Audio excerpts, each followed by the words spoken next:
Police स्टेशनमध्ये सोडलं तेव्हापासून जीव कसा झाला होता की तुम्हाला सगळ्यांना भेटतो. तुमच्या सगळ्यांचे मनापासून आभार मानतो.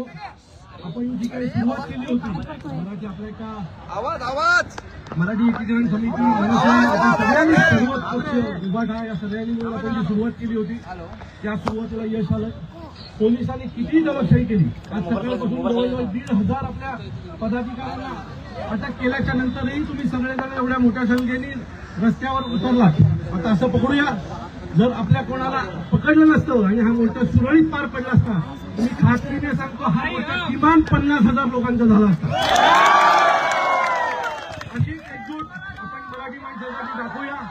आज तुम्ही जे केलं ते खूप महत्वाचं होतं. मी नेहमी म्हणतो मागच्या 5-6 दिवसापासून घटना जेव्हा घडली तेव्हापासून आमची जी काही चर्चा चालायची आज एकाने मोर्चा काढला उद्या दुसरे मोर्चा काढले असते आणि इथला जो एक आमदार आहे ढिगाळला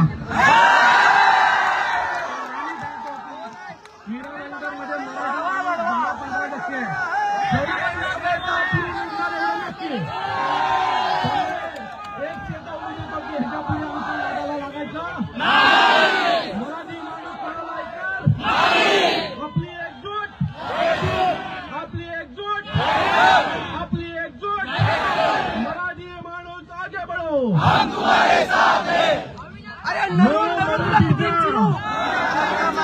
मग मुंबईचा मग मीरा भाईंदरचा आणि मग महाराष्ट्राचा छत्रपती शिवाजी महाराज की जय भवानी जय शिवाजी.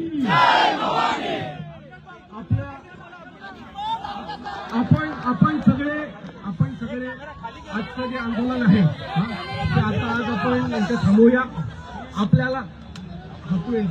आपल्याला जे आवश्यक होतं आज पोलिसांनी दबाव टाकल्याच्या नंतरही आपण सगळेजण एवढ्या मोठ्या संख्येने इथे आलात.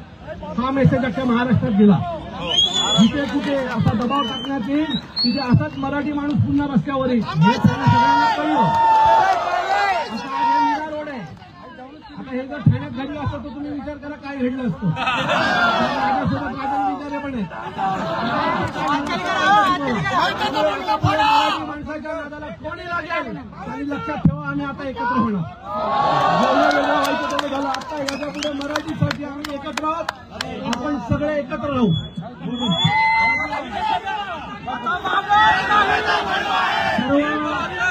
राजकीय पक्ष सर्व